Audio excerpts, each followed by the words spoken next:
MDH biryani મસાલા, પારંપરિક બિરયાનીનો અસલી સ્વાદ. असली मसाले साच साच MDH ગુજરાતના સ્થાપના દિન નિમિત્તે મુખ્યપ્રધાને પ્રજાજોગ સંદેશ આપ્યો. આવું જોઈએ. નમસ્કાર. ગુજરાતના 65મા ગૌરવવંતા સ્થાપના દિવસની સૌ ગુજરાતીઓને ખૂબ ખૂબ શુભકામનાઓ. મહાત્મા ગાંધીજી, સરદાર વલ્લભભાઈ પટેલ, શ્યામજી કૃષ્ણ વર્મા, રવિશંકર મહારાજ, ઇન્દુ ચાચા, વિશ્વ નેતા અને યશસ્વી વડાપ્રધાન શ્રી નરેન્દ્રભાઈ મોદી જેવા લોકસેવકની પુણ્યભૂમિ એટલે ગુજરાત. આઝાદી સંગ્રામના શૌર્યભરા ઇતિહાસની ભૂમિ એટલે ગુજરાત. 1960માં અલગ રાજ્ય તરીકે અસ્તિત્વમાં આવેલા ગુજરાતની યશગાથા અને સમૃદ્ધ વારસામાં દરેક ગુજરાતીઓનું યોગદાન છે.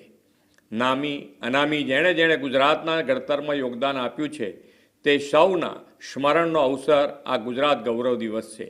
ગુજરાત આજે વિકાસની એવી ઊંચાઈ પર છે કે વિશ્વ આખું ગુજરાત તરફ આકર્ષાયું છે. ડગલું ભર્યું કે ના હટવું ની કવિ નર્મદની પંક્તિઓ ચરિતાર્થ કરીને ગુજરાતે વિકાસ માર્ગ મક્કમતાથી ડગ માંડ્યા છે. આ વર્ષનો ગુજરાત ગૌરવ દિવસ આપણા માટે પથદર્શક છે. એક દાયકા પછી 2035માં ગુજરાતની સ્થાપનાનો હીરક મહોત્સવ આપણે ઉજવવા છીએ. 2025થી 2035ના આ આખા દાયકાને ઉત્કર્ષ ગુજરાત હીરક મહોત્સવ તરીકે ઉજવવાનો રોડમેપ આપણે તૈયાર કર્યો છે. આ હીરક મહોત્સવ ગુજરાતીઓના સન્માન સાથે સમૃદ્ધ ઇતિહાસ તથા સાંસ્કૃતિક મૂલ્યોની ઉજવણીને જન ઉત્સવ બનાવવાની નેમ છે. એટલું જ નહીં, ગુજરાતના ઘડતરમાં જે અતિ મહત્વપૂર્ણ છે તેવી બાબતો પ્રસંગોને પ્રતિબિંબિત કરવા ફ્લેગશિપ ઇવેન્ટ્સ ઉજવાશે. આપણા રાજ્યનો ભવ્ય ઇતિહાસ પુનર્જીવિત કરવા ગુજરાત ગૌરવ ગાથા અન્વયે વિવિધ કાર્યક્રમો પણ આ સમગ્ર દાયકા દરમિયાન કરવાના છીએ. ગુજરાતની સ્થાપનાના હીરક જયંતિ મહોત્સવ ઉપરાંત વિકસિત ભારત 2047 માટે વિકસિત ગુજરાતનો સંકલ્પ સિદ્ધ કરવાની દિશામાં પણ આપણે આગળ વધવું છે. એક વાત દીવા જેવી સ્પષ્ટ છે કે 1960થી 2000ના 4 દાયકામાં ગુજરાત જ્યાં હતું ત્યાંથી પાછલા અઢી દાયકામાં અનેક ઘણું આગળ વધી ગયું છે. આ વિકાસના પાયામાં 2001થી ગુજરાતને મળેલી શ્રી નરેન્દ્રભાઈ મોદીની વિઝનરી લીડરશિપ, વડાપ્રધાન શ્રી મોદી સાહેબના દિશા દર્શનમાં દેશના અમૃતકાળમાં હવે વિકસિત ભારત માટે વિકસિત ગુજરાતનો આપણો નિર્ધાર છે. વિકસિત ભારત માટે વિકસિત ગુજરાત 2047ના નિર્માણમાં સુશાસનની પણ એટલી જ મહત્ત્વની ભૂમિકા છે. આપણે સુશાસનની દિશા અને બંધારણના મૂલ્યોને જાળવી રાખીને રાષ્ટ્ર નેતાઓની પ્રેરણા તથા આશીર્વાદ સાથે વિકાસની યાત્રા અવિરત રાખવી છે. ડૉક્ટર બાબા સાહેબ આંબેડકરે ઘડેલા સંવિધાનના 75 વર્ષની ગરિમામય ઉજવણી, સરદાર સાહેબની 150મી જન્મજયંતિ અને ભગવાન બિરસા મુંડાની 150મી જન્મજયંતિ, ગુડ ગવર્નન્સના પ્રણેતા સ્વર્ગસ્થ અટલ બિહારી વાજપેયીજીનું જન્મ શતાબ્દી વર્ષ, આ બધી જ ઉજવણીઓથી રાષ્ટ્રહિત પ્રથમનો ભાવ જન જનમાં જગાવવો છે. 2047માં દેશની આઝાદીની શતાબ્દી ઉજવીએ ત્યાં સુધીના 25 વર્ષના કાલખંડને વડાપ્રધાન શ્રી મોદી સાહેબે અમૃતકાળ સાથે કર્તવ્યકાળ પણ કહ્યો છે. આ કર્તવ્યકાળમાં વિકસિત ભારત 2047માં ગુજરાત અને ગુજરાતીઓ પોતાનું સંપૂર્ણ યોગદાન આપવા સજ્જ છે. આજે જ્યોતિર્ગ્રામ યોજનાથી 24 કલાક સતત 3 ફેઝ વીજળી રાજ્યના અંતરિયાળ વિસ્તારના ગામો સુધી મળી છે. વીજળી ઉત્પાદનની ક્ષમતા 8750 મેગાવોટથી વધીને લગભગ 53,000 મેગાવોટ થઈ છે. ગુજરાત દેશનું એકમાત્ર રાજ્ય છે જ્યાં ગેસ ગ્રીડ, વોટર ગ્રીડ અને ઇલેક્ટ્રિસિટી ગ્રીડનું નિર્માણ થયું છે.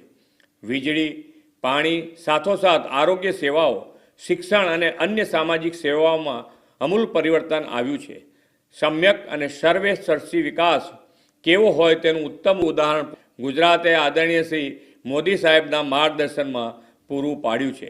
ગરીબ, અન્નદાતા, ખેડૂત, યુવા શક્તિ અને મહિલા એમ જ્ઞાન શક્તિ આધારિત વિકાસનો ધ્યેય સાકાર કરવાની દિશા લીધી છે.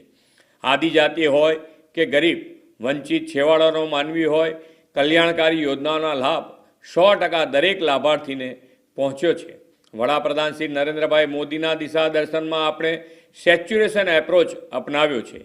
ઔદ્યોગિક, સાંસ્કૃતિક, સામાજિક વિકાસની સાથે આપણે વર્લ્ડ ક્લાસ અર્બન ડેવલપમેન્ટને વધુ ગતિ આપવા આ વર્ષને શહેરી વિકાસ વર્ષ તરીકે ઉજવવાનો નિર્ણય કર્યો છે. 2047 સુધીમાં 70% વસ્તી શહેરોમાં વસવાટ કરતી હશે એવા અંદાજ સાથે અર્બન પ્લાનિંગ કર્યું છે. આદરણીય વડાપ્રધાન શ્રી મોદી સાહેબે વેપારી રાજ્ય તરીકે ઓળખાતા ગુજરાતમાં મૂડીરોકાણ વધે, નવા વેપાર ઉદ્યોગ વિકસે માટે 2003થી વાયબ્રન્ટ ગુજરાત ગ્લોબલ ઇન્વેસ્ટમેન્ટ સમિટની શરૂઆત કરાવી હતી. વાયબ્રન્ટ સમિટના પરિણામે રોજગારીની વિપુલ તકો ઉપલબ્ધ થઈ છે. ગુજરાતને બેસ્ટ ડેસ્ટિનેશન ફોર ઇન્વેસ્ટમેન્ટ તરીકે પ્રસ્થાપિત કરનારી આ સમિટે 20 વર્ષની સફળ યાત્રા પૂરી કરી છે. Gujarat global gateway to the future બન્યું છે. હવેનો જમાનો સોલર, વિન્ડ અને હાઇબ્રિડ રિન્યુએબલ એનર્જીનો અને ગ્રીન હાઇડ્રોજનથી ગ્રીન ગ્રોથનો છે. ગુજરાતે તો એ દિશામાં ક્યારનું આયોજન કરી દીધું છે. આપણી રિન્યુએબલ એનર્જી કેપેસિટી દેશની કુલ કેપેસિટીના 15% થઈ છે. સોલાર રૂફટોપ યોજનામાં ગુજરાત 3 લાખથી વધુ ઘરો આવરી લઈને બહુ આગળ નીકળી ગયું છે. વડાપ્રધાન શ્રી મોદી સાહેબની પ્રેરણાથી ગુજરાત વિકાસનું જે રોલ મોડલ બન્યું છે તેને વિકસિત ગુજરાત 2047 દ્વારા આપણે વધુ નવી ઊંચાઈ આપવી છે. આ માટે વિકસિત ગુજરાત 2047નું વિઝન ડોક્યુમેન્ટથી સંપૂર્ણ યોગદાન આપવા કમર કસી છે. દેશમાં આવું વિઝન ડોક્યુમેન્ટ તૈયાર કરનારું પ્રથમ રાજ્યનું ગૌરવ આપણે મેળવ્યું છે. ગુજરાતમાં અત્યાર સુધીમાં થયેલા અવિરત વિકાસને પાયામાં રાખીને આ વિઝન ડોક્યુમેન્ટમાં દેશના અમૃતકાળના આગામી 25 વર્ષ માટે રાજ્યના ભાવિ વિકાસના લક્ષ્યાંકો નિર્ધારિત કર્યા છે. આર્થિક વિકાસના યોગ્ય સંસાધનો, આવકના સ્ત્રોત અને સૌને ઉપલબ્ધ કરાવીને દરેક પરિવારની આર્થિક સમૃદ્ધિને અર્નિંગ વેલ્થથી સુનિશ્ચિત કરવાનું લક્ષ્ય છે.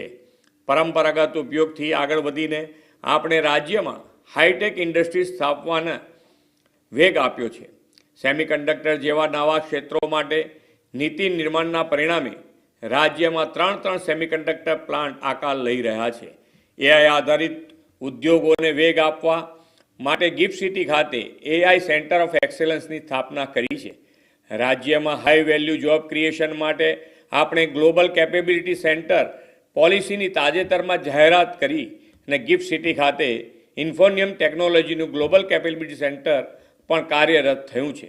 રાજ્યના સર્વગ્રાહી વિકાસમાં ઇન્ફ્રાસ્ટ્રક્ચર ડેવલપમેન્ટની પણ એટલી જ મહત્ત્વની ભૂમિકા છે. નીતિ આયોગની મદદથી સુરત અને તેની આસપાસના વિસ્તારના સ્ટ્રેટેજિક ડેવલપમેન્ટ માટે Surat economic region development plan તૈયાર કર્યો છે. ઉત્તર ગુજરાત, સૌરાષ્ટ્ર, મધ્ય ગુજરાતના અન્ય વિસ્તારોના સર્વાંગી વિકાસ માટે પણ આવા માસ્ટર પ્લાન બનાવવાનું આપણું આયોજન છે. વિકાસની તકો વધારવાની સાથે સાથે લોકોનું જીવન ધોરણ સરળ બને તે માટે આપણે લિવિંગ વેલ પર ફોકસ કરીને આયોજનબદ્ધ રીતે આગળ વધી રહ્યા છીએ. અર્નિંગ વેલ અને લિવિંગ વેલની વિભાવના સાથે સસ્ટેનેબલ ડેવલપમેન્ટ માટે પર્યાવરણ અનુકૂળ વિકાસનું આપણું લક્ષ્ય છે. વડાપ્રધાન શ્રી મોદી સાહેબે પર્યાવરણની જાળવણીથી ગ્લોબલ વોર્મિંગના પડકારોના સામનો કરવાની દેશવાસીઓને પ્રેરણા આપી છે. ગુજરાતે એનો પ્રતિસાદ આપતા વરસાદી પાણીના સંગ્રહ અને સંચય માટે કેચ ધ રેઇનની રાજ્યવ્યાપી ઝુંબેશ શરૂ કરી છે. એક પેડ મા કે નામ અન્વયે વધુને વધુ વૃક્ષો વાવીને ધરતી માતાને હરિયાળી કરવાની નિર્ધાર આપણે કર્યો છે. મહાનગરોમાં અર્બન ફોરેસ્ટ ઊભા કરવાના છીએ. આપણા અમદાવાદે તો 70 લાખથી વધુ વૃક્ષો વાવીને એ દિશામાં આગવું ઉદાહરણ પૂરું પાડ્યું છે. આદરણીય શ્રી મોદી સાહેબે મન કી બાતમાં તેની જે પ્રશંસા કરી છે તેનાથી આપણો ઉત્સાહ બેવડાયો છે. સ્વચ્છતા સાથે સ્વાસ્થ્ય અને તંદુરસ્તી માટે આપણે મેદસ્વીતા મુક્ત ગુજરાતનો સંકલ્પ કર્યો છે. આપણું અને ધરતી માતાનું બંનેનું સ્વાસ્થ્ય સારું રાખવા પ્રાકૃતિક ખેતી માટે વધુને વધુ ખેડૂતોને પ્રેરિત કરવા છે.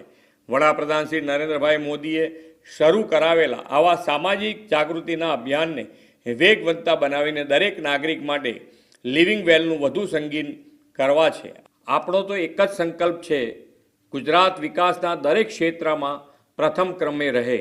આજે ગુજરાત ગૌરવ દિવસે વડાપ્રધાન શ્રી નરેન્દ્રભાઈ મોદી સાહેબના માર્ગદર્શનમાં વિકસિત ભારત 2047 માટે ગુજરાતના વિકાસને સમર્પિત થવાનો સાથે મળીને સંકલ્પ કરીએ. ફરી એકવાર સૌને ગુજરાત ગૌરવ દિવસની અનેક અનેક શુભેચ્છાઓ. ભારત માતા કી જય. Vande Mataram. MDH kitchen king મસાલા રસોડામાં હોય તો આપણે કાંઈ પણ બનાવી શકીએ છીએ. રીંગણાનો ઓળો, બટેટા ફુલાવર, ભીંડી મસાલા અને બીજું ઘણું બધું. MDH